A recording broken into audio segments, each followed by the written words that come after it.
I had nothing to eat, nothing to drink. I was living in my car. I was on drugs. I was lonely, alone. I remember having to go to a soup kitchen at a church because I didn't have any food. I grew up in a nice Jewish home, celebrated all the Jewish holidays, Rosh Hashanah, Yom Kippur, Sukkot, Hanukkah, Passover. One kid asked me, "Do you guys believe that Jesus is the Son of God?" And I'm like, I don't think so. Let me go home and ask my mom. I was bar mitzvahed when I was 13, and after my bar mitzvah, my mom made a point to warn me about staying away from Christians. She used to tell me that if anyone rolled up in a black car with black tinted windows and guys in suits got out, don't answer the door because it could be the Nazis. I was hyperactive, and my mom sent me to doctors, and I was put on this medication, and I hated the way it made me feel. I hated it. If you come off the medication, you can't live with me anymore. So I got off the medicine, and she tossed me out of the house. I went to live with my father for a while, and my dad came to me and said that you gotta leave. And I asked him why, and he said that because his wife, my stepmom, considered me an animal. I sought a lot of help in a lot of different places. I was in 4 drug rehabs. I was in 2 halfway houses. I was in a psychiatric hospital. I've been to psychologists, psychiatrists, doctors, all to try to fix myself, and none of them worked. And after coming up empty over and over and over again, I realized I'm Jewish. I need to find God. I was on drugs and I became homeless, and I stumbled into a church because it was the only place that I could find food. And I just remember thinking to myself, here are Christians, and all my life I've been told that they don't love Jewish people, they don't care about Jewish people, and these were the very people that were taking care of me.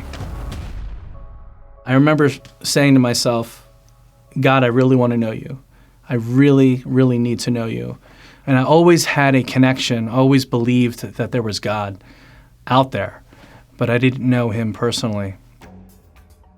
So I bumped into a man that looked like an Orthodox Jew. I asked him, I said, are you religious, Orthodox Jew? He says, no, I'm Messianic. I said, Messianic, what's that? He says, well, we believe in Yeshua. I'm like, who's that? He's like, that's Jesus. Whoa, forget about it. In my search for wholeness and peace in my soul, there wasn't one stone that I left unturned. And I thought to myself, what do I have to lose? I've tried everything else. So I got my hands on my first ever New Testament, and I opened it up, and I was expecting it to be all about Catholicism or something not Jewish, and I was surprised at how Jewish it was. Every word that I read on the pages of the New Testament spoke right to my heart.